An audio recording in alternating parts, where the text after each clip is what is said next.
Muy buenos días para todos. Mi nombre es Federico Moreno, soy residente de tercer año de la Pontificia Universidad Javeriana y el tema que vamos a desarrollar el día de hoy se llama oncocercosis. Entonces, la idea de traer este tema en el día de hoy viene de un caso clínico que vimos justamente en la consulta del doctor Castro. Es una paciente que Federico, acudió. tu video, activa su video.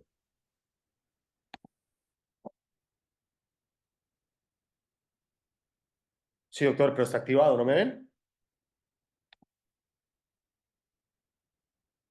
No, Fede, no te vemos. Ay, qué raro,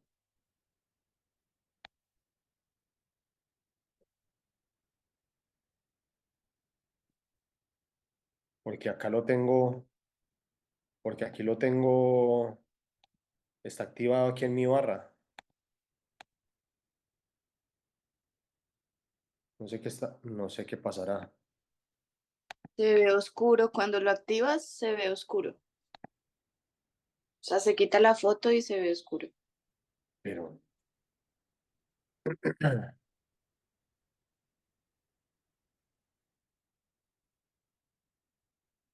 Lo resuelve después mirando en la configuración de video. Sigamos.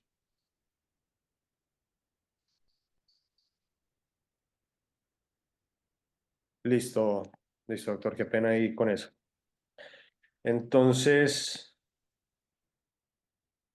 lo que teníamos es una paciente que acude a consulta del doctor Castro el 5 de julio de 2023. Ella dice que no veía bien, es una paciente femenina de 69 años que refería a disminución de la visión cercana y lejana en ambos ojos desde hace un mes y que presentaba miodeopsias en su ojo izquierdo. Entre sus antecedentes personales solo resaltaba una gastritis y tenía una agudeza visual sin corrección en el ojo derecho que era de 20/25 y de 20/40 en el ojo izquierdo. Dentro de la biomicroscopía, el ojo derecho era normal, solo resaltaba pues en el cristalino una opacidad, una NO2, NC2, y en el ojito izquierdo habían unos depósitos recroteráticos en el endotelio de la córnea, que los cuales eran difusos, un tindal de 2, también los cambios en el cristalino previamente descritos en el otro ojo y un vitro al cual se le observaba abundante celularidad. La tonometría era de 18 en el ojo derecho y 17 en el ojito izquierdo, y en el fondo de ojo en el ojo izquierdo resaltaba una vitreitis intensa con una sospecha de un foco inferotemporal, pero que era bastante difícil de visualizar. Entonces, con respecto a este caso, la abordada que hizo inicialmente se puso un diagnóstico de una vitreitis y una aparente toxoplasmosis y se mandaron los diferentes laboratorios, los cuales están enumerados acá en la diapositiva, y se inició un tratamiento con acitromicina, 500 miligramos, el cual se le ordenó una caja, un Prefox T, una gota cada 2 horas en el ojo izquierdo, un Quanox para que utilizara pues, ivermectina, 60 gotas disueltas en agua, una dosis única, y un Bactrim para que utilizara una tableta 2 veces al día, para un total de 84, y se solicitó un control en 2 semanas. Entonces la paciente acude a los 15 días, a las 2 semanas, para la revisión de los exámenes, dentro de los cuales estaba un BRL que era negativo, un FT, o FTABS negativo, la IgG para toxo que era positivo y la IgM negativa. Tenía una PPD negativa, una enzima convertidora de angiotensina y unos rayos X de tórax que eran normales. Y aquí su agudeza visual había mejorado en el ojo izquierdo desde 20/40 a 20/30. Y en la biomicroscopía del ojo izquierdo veíamos una cámara que estaba formada, que ya había aclarado, que no presentaba sinequias anteriores, pero que el vitrio persistía con abundante celularidad. Dentro de la presión intraocular aquí era 16 en ambos ojos, y en el ojo izquierdo, en el fondo de ojo, ya podía estar más claro, y en el ecuador y en la periferia veíamos un vitrio que estaba denso, pero que no permitía ver bien la retina. Entonces, aquí en el análisis que se hace de este caso es que nos encontró el foco característico de la toxoplasmosis, pero que los resultados de laboratorio y la respuesta al tratamiento permitían en ese momento sospechar, confirmar el diagnóstico, por lo que se continuó el mismo manejo. Y ya posteriormente, el 29 de febrero de este año, la paciente acude nuevamente al control. eh, con los exámenes previamente dichos, había disminuido su agudeza visual en ambos ojos, a pesar de que no había presentado ningún síntoma inflamatorio. Y dentro de la biomicroscopía, la cámara estaba aún más clara, ya no se presentaban los precipitados de los cuales hablábamos previamente, no había sinequias anteriores, no había signos de uveitis o inflamación en el momento. una tonometría que era de 16 en ambos ojos, y en el ojo izquierdo ya se observaban algunas cicatrices que eran puntiformes y dispersas. Entonces aquí no, aquí ya lo que se dice en cuanto al concepto es que no había una evidencia de una, perdón, de uveitis o recurrencia de la toxoplasmosis, pero que sería una revisión de la oncocercosis porque habían niños con nódulos y gusanos activos en la región de López de Micay, que era el área de procedencia de esta paciente. Entonces, derivado de este caso es que porque quisimos traer este tema en el día de hoy. Entonces, con respecto a, a la oncocercosis o oncocerquiasis, mencionar como introducción que es conocida como la enfermedad como la ceguera de los ríos, es una enfermedad parasitaria que es producida inicialmente por el gusano, un gusano filarial que se llama Onchocerca volvulus y que su vector es una mosca, la mosca simulium o la mosca negra como se le conoce comúnmente. Esta puede afectar piel y ojos y que los síntomas oculares van a ser insidiosos pero progresivos y que se caracterizan por tener una inflamación crónica, cicatrices importantes del segmento anterior y posterior que pueden llevar a la ceguera de nuestros pacientes y una pérdida gradual del campo visual por un compromiso paulatino del nervio óptico, que es lo que nos va a llevar a la ceguera. En esta foto que les traigo aquí en esta diapositiva, de un paciente que en 2018 presentó un diagnóstico de oncocercosis y como veremos más adelante, en México es importante que tengamos en cuenta que desde el año 2015 se consideraba que ya habían erradicado esta patología pues de su entorno. Entonces por eso pues tenemos que estar como atentos en cuanto a esto. En cuanto a la epidemiología, estos son algunos datos que les traigo que nos da la OMS. Se dice que hay 21 millones de personas infectadas por el Oncocerca volvulus a nivel mundial y que de estas 1,2 millones tienen una pérdida visual importante derivado de esto, y de los cuales 270.000 son ciegos por las complicaciones de las cuales hablaremos más adelante. La mayoría se encuentra en el centro y en el oeste de África. Se dice que más o menos el 90% de los pacientes con estas enfermedades están ubicados en este continente, pero que también la podemos ver en Centro, en Sudamérica y en algunas regiones del Yemen, y que se ha disminuido notablemente la prevalencia e incidencia de estos y las complicaciones derivadas de esta enfermedad por la administración masiva que se ha venido haciendo con diferentes programas a nivel mundial de lo que es ivermectina. Y se ha logrado evidenciar y que se ha tenido éxito y control de la oncocercosis en África, si bien falta mucho en estas regiones. Lo que se está logrando, lo que se le ha buscado hacer es hacer un tratamiento comunitario en las zonas endémicas, tratar a todo el mundo y hacerlo de manera repetitiva según pues el compromiso que se tengan dichas poblaciones, y el objetivo principal de esto va a ser eliminar la ceguera, que es completamente prevenible. Entonces aquí tenemos un mapa epidemiológico africano. Este nos lo facilita el Programa Africano para el Control de la Oncocercosis, y resalta en este mapa que tenemos aquí en la parte superior de la diapositiva que Sierra Leona es el único país donde, digamos, esto sigue siendo un problema importante de salud pública y donde no se ha logrado un buen cubrimiento de la población en riesgo a pesar de todos los programas y de prevención y de todo lo que se viene, de todo lo que se viene realizando para tratar de disminuir la incidencia de estos. Y adicionalmente, tenemos el programa de control que fue desarrollado por la OMS, donde ya también se dice que se eliminó la oncocerciasis como problema de salud pública, por lo menos en 10 países de África, pero que por lo menos se mantienen 26 de estos donde todavía es endémico. Aquí en la parte inferior de la diapositiva tenemos pues algunos de los países de Sudamérica, los cuales pues están comprometidos, y Centroamérica, donde tenemos pues a México, Colombia, Venezuela, Brasil, Ecuador, y se dice que en algunas zonas del Perú también lo podemos llegar a encontrar.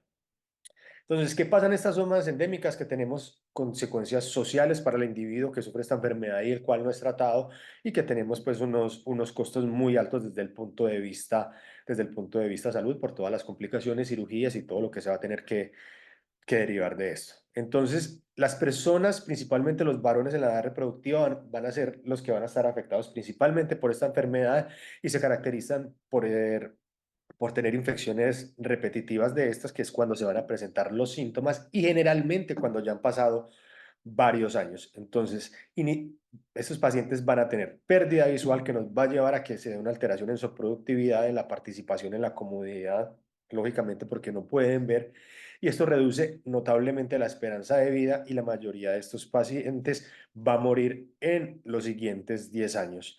Entonces, tener en cuenta que si no tratamos estas poblaciones endémicas y en las cuales se ha demostrado que tenemos esta enfermedad como es la oncocerciasis, pues que la prevalencia de ceguera va a ser casi igual al 50%. Y lo que no queremos, y lo que dice la OMS, esta es una imagen que les traigo directamente obtenida de la página de ellos, es que esto es en diferentes aldeas de África donde esto es un cuadro común, donde hay diferentes niños que pues, le sirven como una especie de lazarillo a los diferentes adultos que ya tienen ceguera o compromiso visual avanzado por este tipo de enfermedad porque no recibieron un tratamiento oportuno.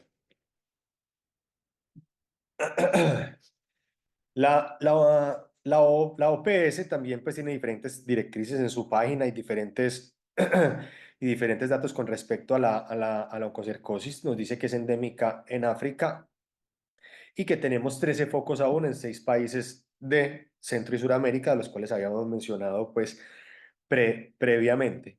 Afortunadamente, por los diferentes programas que yo les decía de tratamiento masivo que se han hecho entre la OMS, OPS, CDC, entre muchas otras entidades que se han asociado para tratar estas enfermedades desatendidas, como se les llama en estas diferentes cartillas y recomendaciones que dan ellos, se ha logrado eliminar 11 de los 13 focos que se tenían en Centro y Suramérica, pero se dice que hay 28.200 personas que aún requieren tratamiento, que están principalmente ubicadas en Brasil y Venezuela, que son los indígenas Yanomami, pues que son los que tienen esta presentación, pues como digamos características y de pronto no sé si de pronto lo recuerdan. Y se hace una mención especial a Colombia, que fue el primer país en el mundo en recibir la verificación de la eliminación de la oncocercasis, y esto fue por allá en el año del 2013. Entonces, cómo se ha logrado este control tanto en África como en Sudamérica? Lo hicieron con el programa de control de la OMS, pues para las Américas, y es dado un tratamiento masivo con ivermectina. Se hizo un tratamiento por más de 15 años a toda la población que podría estar comprometida y con esto se comprobó que la erradicación es posible. Entonces, ya los focos endémicos son muy limitados y la cobertura del tratamiento en las diferentes poblaciones que pueden estar comprometidas ya se dice que es mayor al 85% y se dice que en 4 de los 6 países de los cuales hablábamos previamente en Sur y Centroamérica ya tienen el control de esto, excepto Brasil y Venezuela en la población indígena descrita previamente. El vector para esto va a ser la mosca simulium o la mosca negra, como se le conozca. La transmisión va a ser persona a persona. Ya hablamos a un poquito más de esto.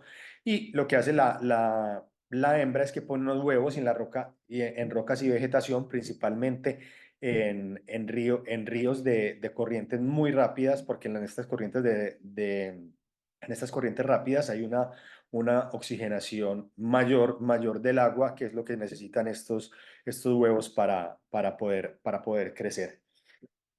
Se dice que la mosca generalmente está entre 5 a 10 kilómetros del río, pues donde va a poner sus huevos o donde está vive, pero que puede viajar hasta 80 kilómetros en un día. En las temporadas de lluvias, estas pueden migrar a nuevas zonas porque crecen los afluentes y se inundan diferentes zonas aledañas a los ríos, y en las temporadas secas, pues van a permanecer cerca a los ríos permanentes. Y la hembra necesita siempre alimentarse de sangre para que se pueda dar el desarrollo de sus huevos, y por eso pues es que pica al humano que ya está infectado pues como previamente, y ahí es donde se da la transmisión entre los diferentes humanos.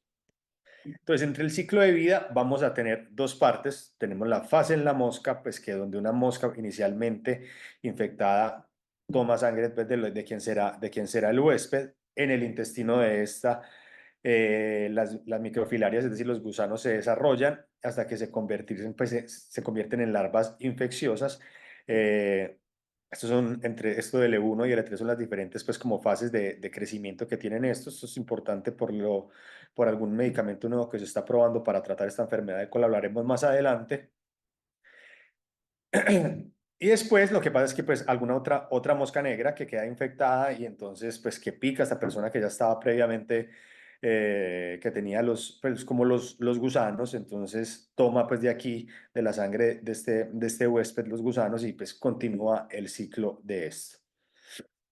La fase en humanos, entonces la mosca negra deposita las larvas en la piel mientras pica y entonces estas entran por la herida, se da el crecimiento de esto hasta convertirse en gusanos adultos. Esto tarda más o menos entre uno a 3 años y esto es importante tenerlo en cuenta porque va a ser más o menos en la etapa donde se van a empezar a desarrollar los síntomas. Es decir, esto no es una enfermedad aguda ni nada de eso, sino que es más bien unas manifestaciones tardías y adicionalmente, pues en la medida que pasa el tiempo va presentando pues los diferentes nódulos, erupciones en piel, la despigmentación, cosas que ya lo haremos más adelante y que se irán dando pues según de la cantidad de gusanos o de microfilarias que tenga, pues que se tenga en esa zona específica y de cómo sea el comportamiento en la zona específica de la cual estamos hablando. Pero con respecto a su patogénesis, entonces estas microfilarias migran desde la piel y hasta el ojo. Estos gusanos, como decíamos, viven de 6 a 24 meses e inicialmente generan muy poca respuesta inmune. Pueden llegar a entrar a la conjuntiva y a la uvea por penetración directa y después van a tener una propagación por la vía sanguínea. Lo que sí pasa es que con las microfilarias, cuando estas mueren, ya se provoca una respuesta inmune que lleva a una inflamación y cicatrización y se activan unos diferentes toll-like receptors, principalmente el 2, el 4 en los leucocitos y esto desencadena cascadas inflamatorias que es lo que nos lleva a las diferentes manifestaciones clínicas de las cuales hablaremos pues a continuación. Entonces, dentro de las manifestaciones cutáneas tenemos un prurito generalmente va a ser de los primeros síntomas. Se dice que este es un prurito intenso y adicionalmente tan intenso que dicen que el paciente no logra pues dormir por la noche porque se tiene pues que rascar regularmente y no logra atenuar con ningún medicamento, cremas o medidas externas. Se genera una erupción papular, como vemos en esta imagen de acá, que generalmente compromete pues el área glútea y se genera una dermatitis a repetición que nos lleva como esta despigmentación y lo que se conoce como la piel de leopardo. Y posteriormente, pues cuando el episodio es crónico y las infecciones son repetitivas, vamos a llevar una fibrosis subcutánea, una atrofia y pues como esa piel de lagarto, pues que se ve como muy seca, pues y como si fuera escamosa. Ya en cuadros mucho más severos y cuadros más tardíos se presenta un linfedema y se ve crecimiento de los ganglios linfáticos con lo que se conoce pues como ingle colgante. Pues aquí podemos ver claramente el compromiso marcado que tiene este paciente y tenemos también adicionalmente nódulos subcutáneos que van a aparecer en algunas prominencias óseas. Aquí hay uno que se está formando y generalmente de estos es donde se toman algunas muestras para la biopsia y hacer confirmación diagnóstica. Ya entrando en las manifestaciones oculares, vamos a encontrar que estas microfilarias se distribuyen ampliamente a través de los tejidos oculares y las podemos ver en la cámara anterior con la lámpara de hendidura. Aquí sí, aquí podemos ver un paciente que tiene la oncocercosis y podemos ver los diferentes como gusanitos que están flotando en su cámara anterior. Lo que nos va a llevar a la ceguera en estos pacientes va a ser la inflamación y la cicatrización corneana, como vemos en esta foto inferior en la diapositiva, y que la inflamación, la cual es crónica, nos lleva a la atrofia corioretinana y el nervio óptico, que es principalmente lo que nos lleva a la ceguera. También podemos generar una queratitis punteada, que es como un copo de nieve, y en algunos pacientes, dentro de las fases iniciales, podríamos tener un ojo rojo y algo de fotofobia, lo que podría ser pues bastante inespecífico como para sospecharlo, pero nos debemos apoyar en las manifestaciones cutáneas de las cuales hablamos previamente y en esos casos pues como de casos leves los corticosteroides tópicos pueden usarse para manejar esto. Y si tratamos la enfermedad de una manera temprana pues puede llegar a tenerse regresión total de las lesiones. Los pacientes adicionalmente pueden presentar una queratitis esclerosante, que vamos a tener una opacificación progresiva de la córnea, que generalmente se va a dar desde la córnea inferior o desde la parte nasal y después se va a generar un compromiso hacia la parte temporal y en estas queratitis esclerosantes avanzadas ya tenemos la pacificación corneal completa y la ceguera. En las imágenes que están descritas en la parte, que están expuestas en la parte inferior de la diapositiva, podemos ver el ciclo. Esto es todo un mismo paciente y cuál fue la evolución que tuvo este paciente a lo largo de las diferentes etapas de esa queratitis, donde no recibió un tratamiento y donde pues evidentemente terminó en una ceguera. También se puede generar una uveitis anterior, el grado va a ser muy variable. Se dice que este grado está determinado por la zona endémica en la cual estemos, de la población de la cual se trate y el número de microfilarias que estén generando la infección, es decir, como digamos la carga viral que se tenga en esos pacientes. A mayor, pues a mayor carga, pues las manifestaciones van a ser mucho más marcadas. Estas uveitis pueden ser granulomatosas o no granulomatosas. Podemos tener diferentes sinequias que van a arrastrar la pupila hacia abajo, generando lo que es como una lágrima invertida. Y cuando estas uveitis llegan a ser crónicas, podemos tener pérdida de la arquitectura del iris, sinequias pupilares, cataratas secundarias y glaucoma secundario. El tratamiento básicamente, pues como para esto va a ser, aparte del que mencionaremos para la oncocercosis, pues para este caso específico va a ser la atropina y algunos colibrios con esteroides para disminuir la inflamación a este nivel. Ya cuando tenemos uveitis posterior y corioretinitis, entonces vamos a tener una atrofia granular del EPR, se puede ver algo de pigmento retiniano y cuando la enfermedad ya está muy avanzada, vamos a ver algunas zonas coalescentes con pigmento retiniano y atrofia coroidea. Esto es el fondo de ojo de un paciente que presentó una oncocercosis y el cual pues ya por el compromiso que tenía, pues obviamente en este caso específico pues teníamos un paciente que era ciego.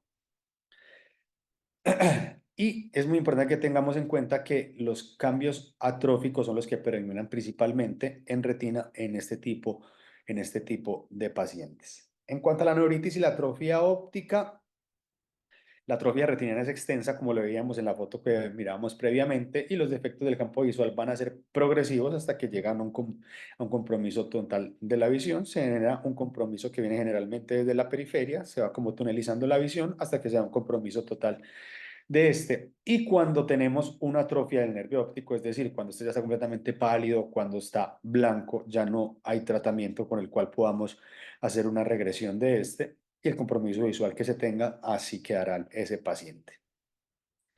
Entonces, como ya saliendo como de esos temas generales y todas esas cosas, es importante que tengamos en cuenta, y si recordamos el caso, que esta región que se llama López de Micay queda aquí en Colombia, no está, pues, es lejos, pero digamos que muchos pacientes pueden ser remitidos acá a Cali y esta está ubicada en la costa pacífica, básicamente en la región del Naya, que es como el río, pues como que surte esta zona y que también pues tenemos que está aledaño a la cordillera pues occidental. Básicamente está a 84 kilómetros de Popayán y tiene una historia pues muy larga que está descrita desde 1825 con diferentes colonias, que inicialmente era un pueblo indígena y donde pues por estos diferentes,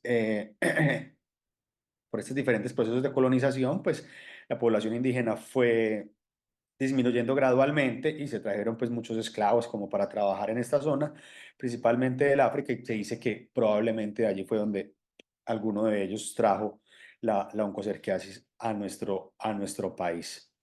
La población de López de Micay se dice que en el 79% es mulata o afrocolombiana, el 8% son indígenas y el 13% son mestizos, y tiene una representación importante de los pueblos indígenas como son el Embela y el Eperara, que son los que se encuentran pues en esta zona. Entonces, aquí hay como un leve resumen de lo que, de lo que pasó y de lo que se conoció con respecto a la oncocercosis en López de Micay, y fue que por allá en 1965 se vio el primer caso de oncocercosis en Colombia, que era que era un masculino de 39 años que había vivido a la orilla del río en ese municipio, en López de Micay. Entonces, esto cuando se hizo el diagnóstico de esto generó pues como gran revuelo y gran interés y se fueron a hacer diferentes muestreos y estudios a esta población donde se confirmó que evidentemente pues sí era este parásito el responsable de esa enfermedad. Entonces, ya una vez terminado el estudio, se comprobó que el foco de oncocercosis en López de Micay, a orillas del río San Juan, eh, sí existía, y se hizo un trabajo investigativo con los diferentes pues, científicos del Centro Internacional de Entrenamiento e Investigaciones Médicas, pues que hicieron un trabajo importante del cual hablaremos a continuación, pero que desafortunadamente por la falta de recursos se detuvo el seguimiento de este. Entonces, después, como les mencionaba previamente, eso fue en el 65 y por allá nuevamente en el 89 se volvieron a esta población porque hubo un niño con unas manifestaciones cutáneas importantes y con una ceguera derivada de una infección por oncocercosis y se volvieron a activar nuevamente estos estudios, aunque se encontró nuevamente en el estudio realizado en el 89 que la incidencia y prevalencia de la oncocercosis había disminuido notablemente en esta área, pero no se sabe el por qué.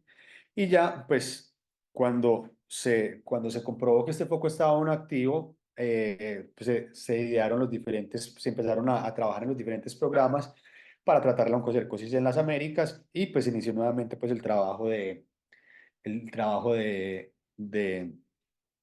investigación a este nivel.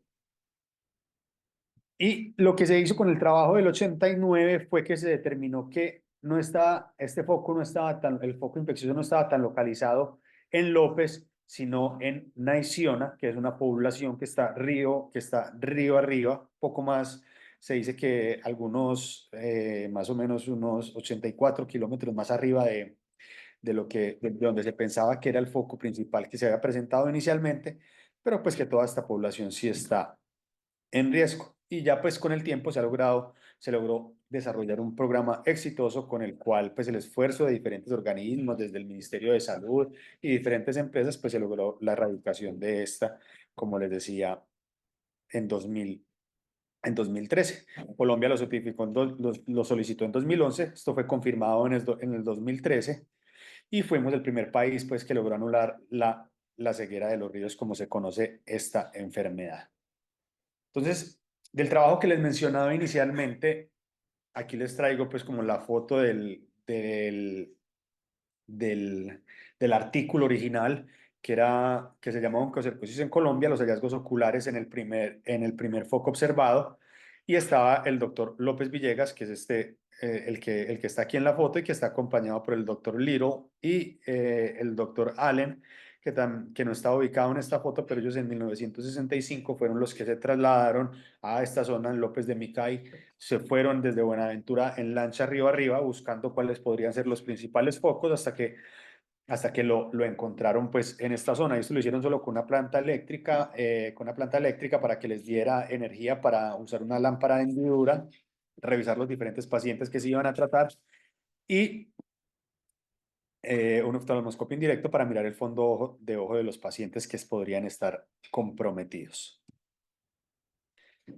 Entonces, Aziz Masri y Little, pues del que hablamos previamente, fueron los primeros que reportaron un caso de oncocercosis en Colombia. Como ya hablamos previamente, era un varón de 39 años que vivió 37 años en esa zona, en San Antonio, que era un caserío cercano a López de Micay y que los últimos 2 años se había trasladado a Buenaventura, pero que había presentado solo en estos últimos 2 años las manifestaciones características de las cuales hablamos y que están enumeradas aquí en la diapositiva, que había tenido disminución de la agudeza visual y las cutáneas, y ellos que encontraron que el paciente en la lámpara de hendidura tenía disminución de la agudeza visual, manchas numulares intersticiales y superficiales en córneas, precipitados finos en el endotelio, microfiliares que flotaban en el humor acuoso, y en la oftalmoscopia encontraron depósitos diseminados de pigmento, los cambios tróficos en la región macular, una hiperemia de la cabeza del nervio óptico, adelgazamiento arteriolar y venas ingurgitadas. Y aquí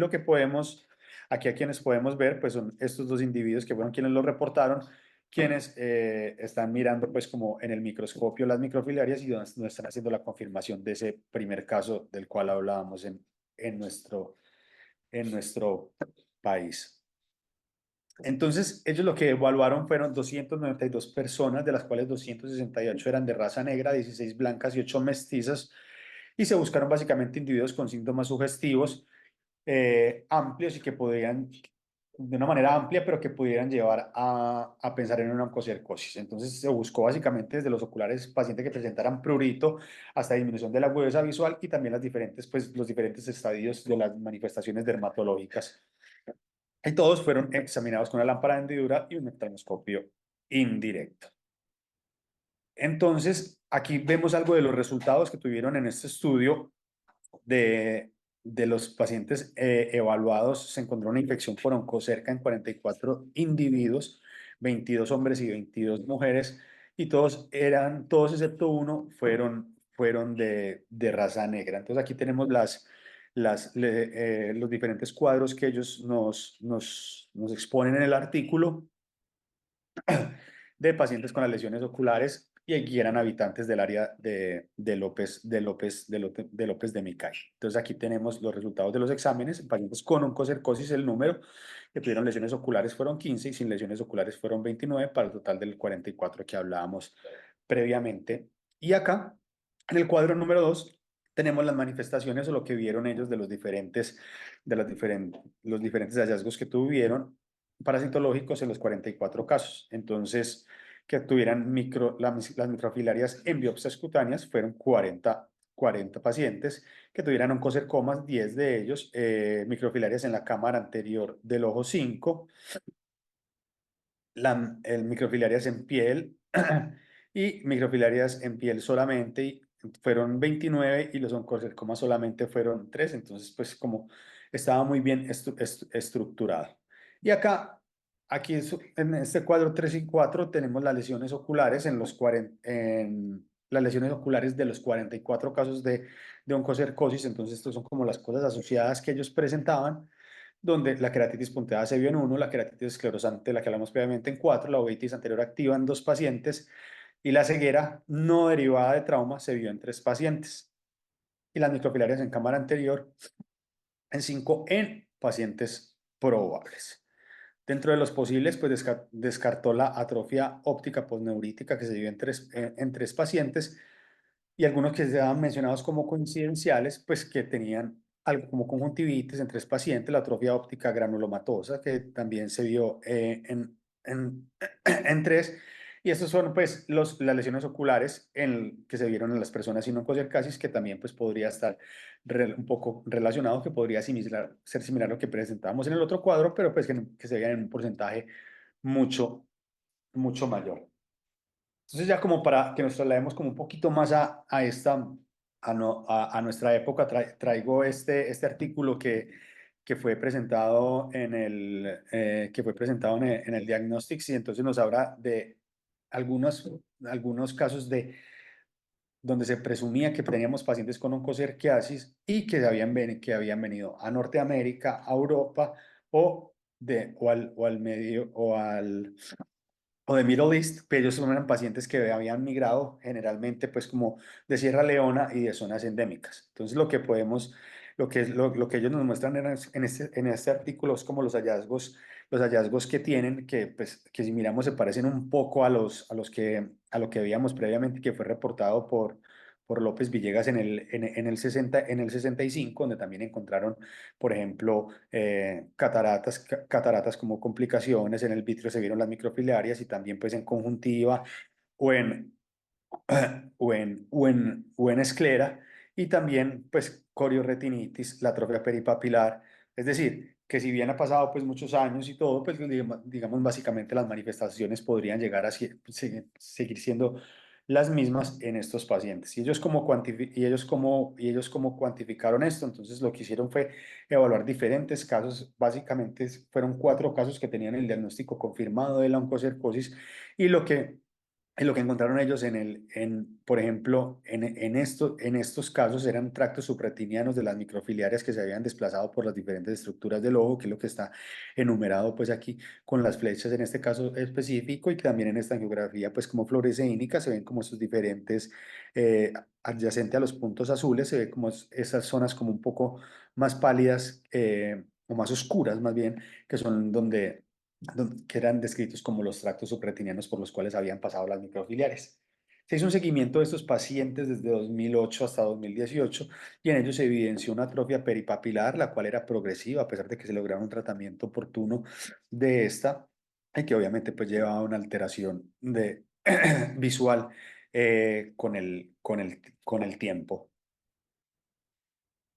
Y aquí tenemos también otro caso de uno de los pacientes evaluados en este estudio, donde podemos ver que hay una palidez del nervio óptico con una atrofia peripapilar, tenemos atenuación arterial de los vasos y diferentes lesiones puntiformes amarillentas y otras lesiones pues que las cuales son multifocales, que también puede ser la presentación de este tipo de, de patología.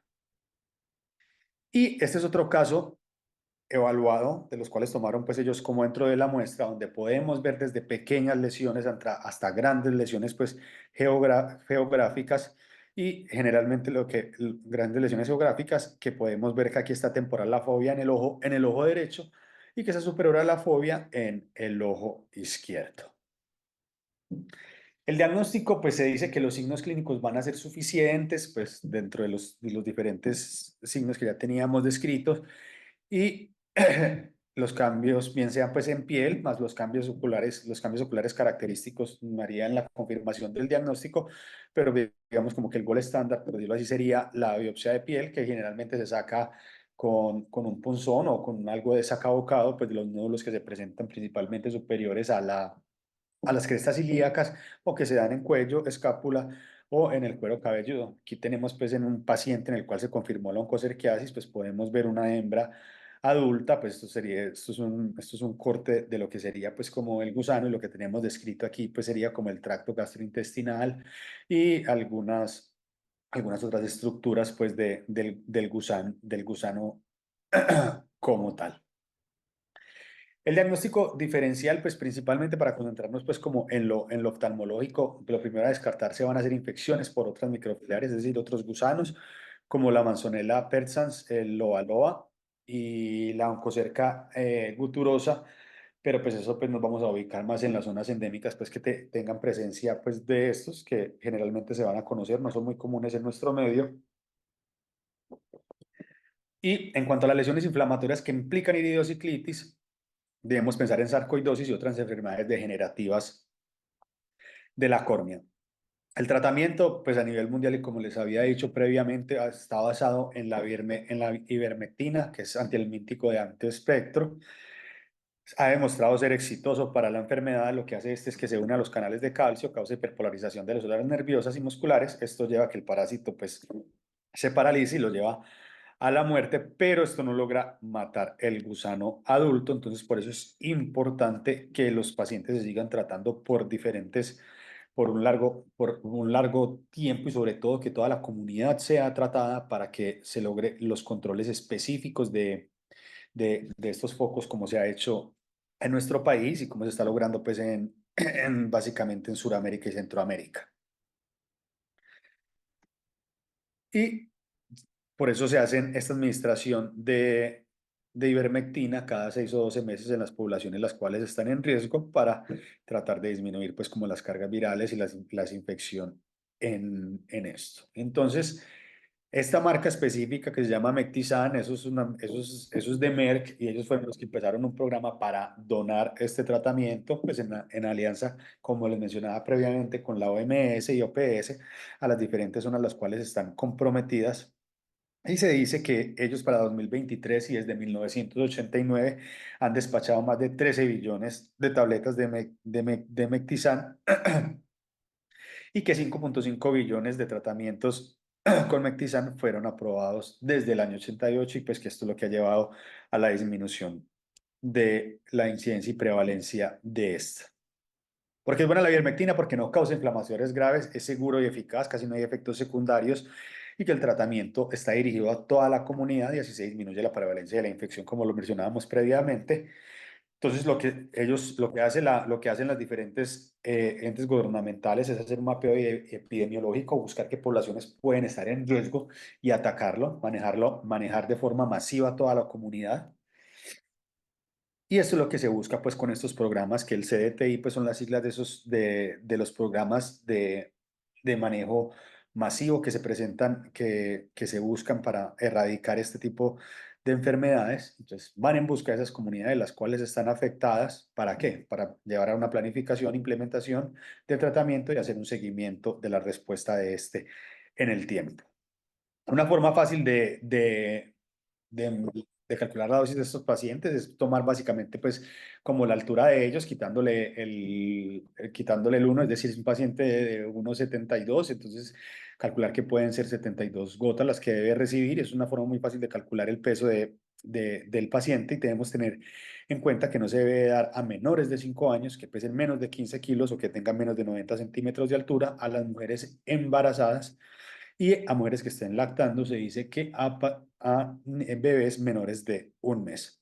Los efectos secundarios, como decíamos previamente, son menores, se basan en el prurito o en la fiebre y que las reacciones pues graves son muy raras, están descritas, pero no encontré algo asociado a la oncocerciasis. Lo que sí encontré pues era que estaba más asociado a la loiasis y era cuando tenían pues unas cargas una carga viral de las microfilias pues sumamente alta, pues que cuando se matan esos gusanos, pues como cuando mueren se genera una respuesta pues inmune importante que lleva a la encefalopatía, pues que no es el caso de la ivermectina, pero se los menciono como para que lo tengan en cuenta. En cuanto a los controles de los vectores, pues están descritos los larvicidas, pero esto sería pues como lo mejor y sería como lo ideal, pero es sumamente costoso y la industria pues no ha estado como muy interesada en desarrollarlos o hacerlo, entonces por eso seguimos pegados básicamente del tratamiento farmacológico para el control de estos. Y se hablaba de algunos otros tratamientos, como el carbamazepina, pero pues que eso generaba una muerte súbita, es decir, muerte masiva de las diferentes microfiliarias, y esto lleva a reacciones sistémicas graves que se conocían como la reacción de Masotti, que podían llevar a erupciones cutáneas, fiebres, cefaleas, artralgias y pruritos muy intensos, entonces era sumamente incómodo como para los pacientes. Entonces, la OPS desde que se conocieron pues como todos estos problemas endémicos en las diferentes zonas del mundo, ha generado diferentes estrategias para tratar de responder a esto. Y entonces han hecho los mapeos epidemiológicos de los cuales ya hablábamos, que eso lo empezaron a hacer desde el 94. En el 2016 aprobaron una resolución, la CD55R9, que era el objetivo de esta era eliminar las enfermedades infecciosas desatendidas, obviamente pues en este caso la oncocercosis, y por eso se generaron los diferentes programas como para la eliminación de la oncocercosis en las Américas, y que esto, la OPS y la OMS se aliaron o contaron con un patrocinio de la CDC y de diferentes programas de donación como es el de Merck, que les dan pues como el Mectizan. Y como Y también otros datos que nos brinda la OPS como una hoja informativa que tienen ellas es que a nivel mundial se calcula que hay 18 millones de personas infectadas con este gusano y que cerca de 270.000 personas son ciegas por las complicaciones derivadas de esto, que sigue siendo endemo en África y que es la principal causa de ceguera en esos países. Resaltan mucho el trabajo que se ha hecho en América, donde se han eliminado los 11 focos de los 13 que estaban descritos. Todavía teníamos dos países que están en riesgo, como son Venezuela y Brasil, en esas poblaciones indígenas de las cuales hablamos, y que 28.200 personas aún necesitan el tratamiento continuo y sistemático para prevenir la aparición de la oncocercosis.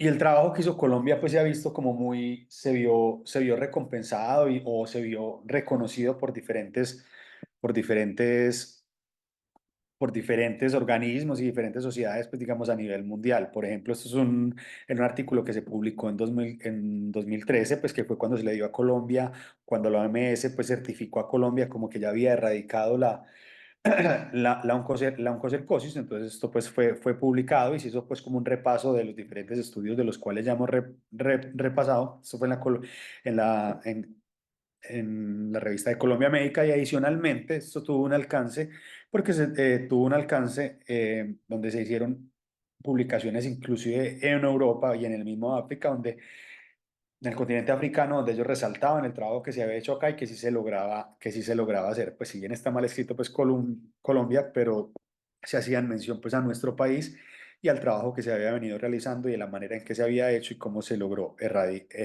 erradicarlo. Y que se hablaba pues del trabajo que se había hecho acá para tomarlo pues como ejemplo, implementarlo pues en África, que como mencionamos previamente son zonas endémicas para esto. Adicionalmente, hay otros estudios que revisé, como por ejemplo, donde se hizo un análisis de los costos que se habían generado derivado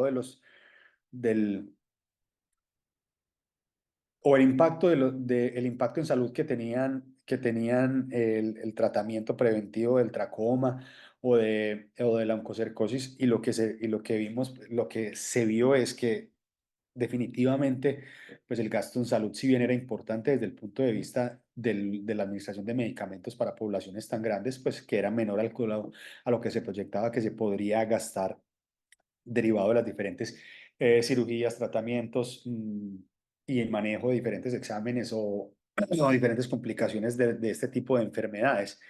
Y se vio pues que inicialmente como los casos nuevos, en la medida que se empezó el tratamiento con con la ivermectina, pues como los casos, como la prevalencia y el número de individuos comprometidos, pues fue disminuyendo en el tiempo generalmente en los diferentes estados de México de los cuales se tomó la información.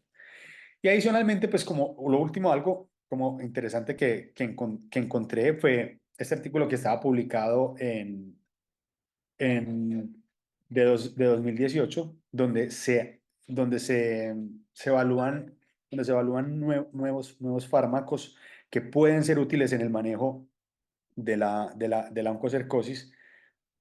Lo que se dice de esto es que se generan dosis menores, que no se requiere tratar cada 6 meses, como es el caso de la ivermectina, sino que se puede tratar de estas poblaciones anualmente, lo que disminuiría costos, pero el problema con este es que esto es de un laboratorio que está ubicado en Australia, y pues que ellos no están tan interesados como Merck de donarlo, ni pegarse a estas campañas de las que hablamos previamente para esto. Igual no se le puso mucho cuidado, pues porque la ivermectina ha sido segura, y pues eso ya es un programa que están establecidos, entonces, pero se los quise como mencionar. Aquí esto es como resumiendo. Básicamente, desde el 95 no se presentan casos nuevos de ceguera derivados de la oncocercosis. Oncocercosis. En Colombia, pues como lo dijimos previamente, desde 2013 se dio la erradicación de esta.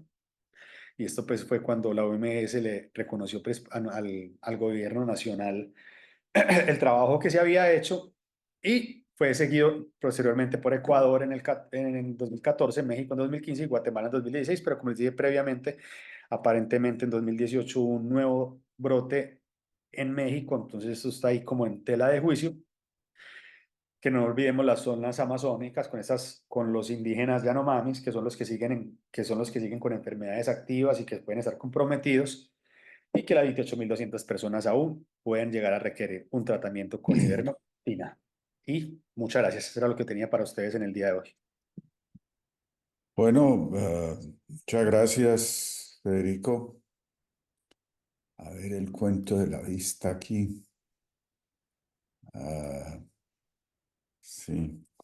Creo que lo del video puede estar en configuración de video, que a veces Zoom conecta al video del celular y entonces se queda en el video del celular. Entonces hay que ver que conecta el video de la cámara. Muy buena revisión, muy completa, eh, muy buena información, tanto de la enfermedad como de salud pública. Solo tengo una precisión geográfica. El río se llama el río San Juan de Micay, y él desemboca y se une en la desembocadura con una rama del río Naya. Si ustedes cogen de acá del sur de Cali hacia el occidente, se trepan pues los farallones, como le ha tocado involuntariamente, o en el pasado le tocó involuntariamente a muchos, y es posible que comience a ocurrir otra vez, que lo invitan a un paseo de 6 meses por las montañas, que suele salir carito. Ah, y siguen y luego comienzan a bajar, pues aquí caen al río Naya.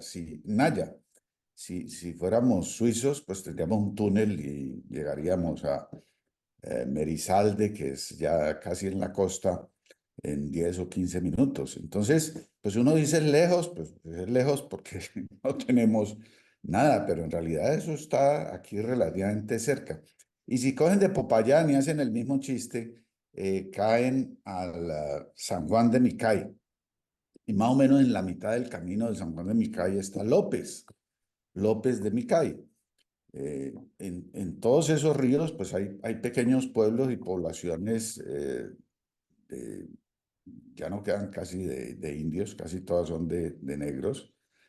Y, y es muy curioso que haya sido López Villegas, jefe del servicio de oftalmología del hospital, el que haya sospechado el primer caso de oncocerciasis.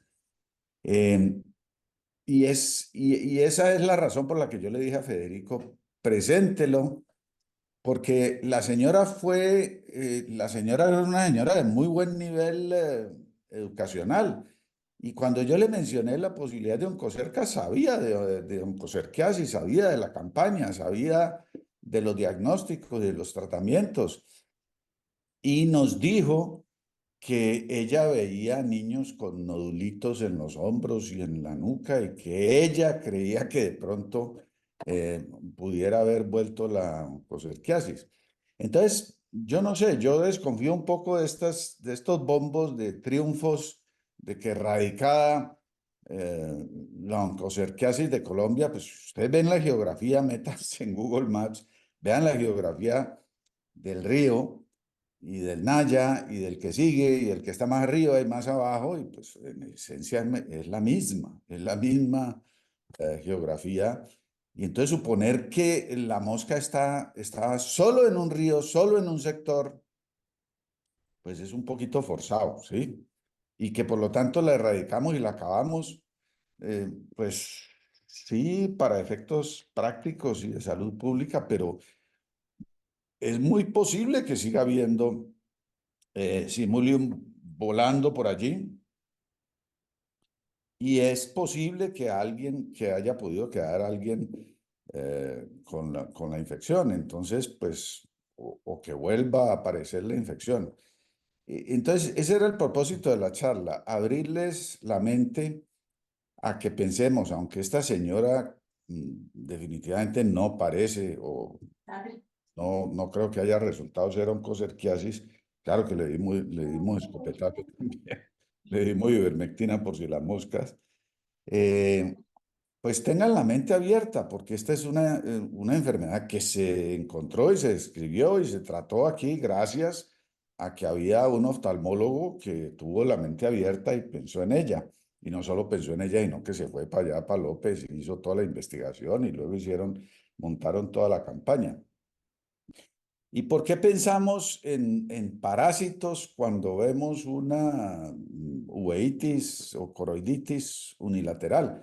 Porque generalmente las infecciones por parásitos son menos masivas que las bacterianas, por ejemplo, que una sífilis o que una tuberculosis o cualquiera de las demás bacterianos donde usualmente es bilateral. Las parasitarias, pues el número de parásitos circulando no es tan grande y por eso la probabilidad de que se meta en ambos ojos es mucho menor. Es lo que pasa con toxoplasma, con cisticerco, con el Dussen, la neuroretinitis unilateral. Eh, hemos visto ascaris circulando subconjuntivales y casi invariablemente es unilateral. ¿Por qué oncocerca es bilateral? Pues porque la infestación es mucho más masiva, ¿sí? Entonces, no eliminen todas las posibilidades de parásitos de la cabeza cuando están ante un paciente. Descartar infecciones parasitarias simplemente porque no las tenemos aquí o no las vemos, pues ya se dieron cuenta con oncocerca que eso no es cierto, que sí pueden aparecer.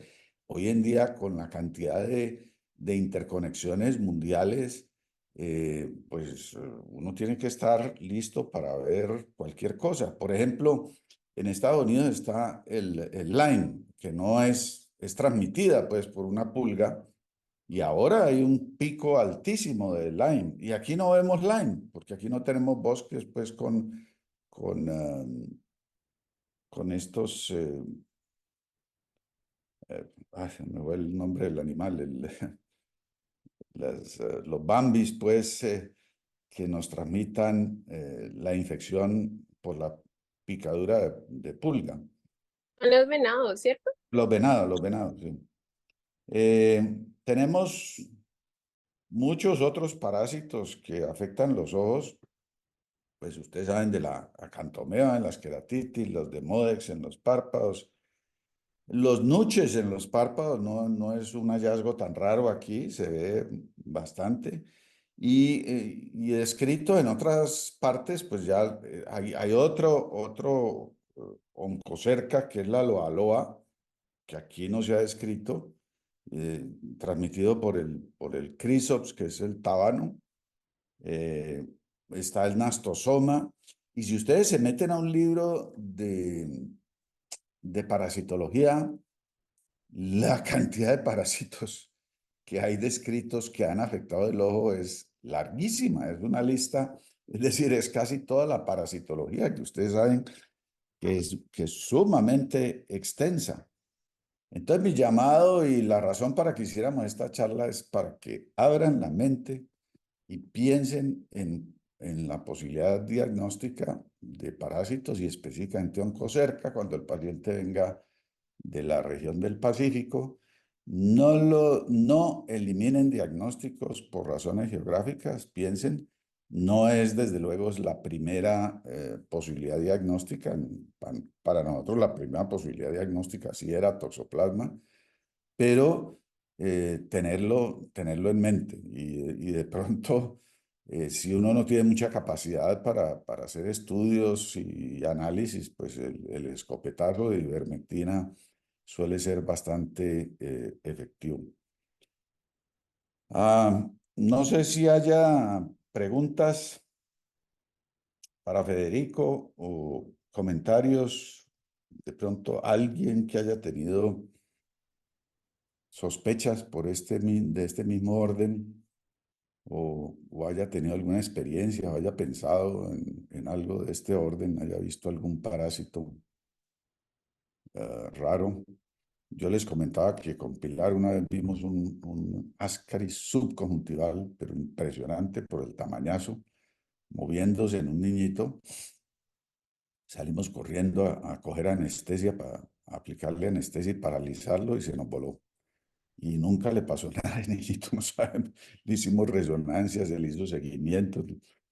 Nunca supimos dónde fue a dar ese tremendo gusanote que estaba circulando por la órbita. No le produjo nunca nada, pero impresionantemente asustador. Y no supimos qué más hacer, ¿no? O sea, fuera de esa vista en la lámpara de hendidura, que duró unos pocos minutos o segundos, nunca lo vimos con ningún otro método, ni lo encontramos, ni hizo manifestaciones de ningún tipo. De manera que los bichos están allí y los tenemos probablemente mucho más de lo que creemos. Si no hay más comentarios, muchas gracias a todos por la asistencia. Terminamos a tiempo. Muchas gracias, Federico. Gracias, hasta luego. Gracias, doctor. Hasta Gracias, luego. Pedro. Hasta Gracias, luego, esté doctor. bien.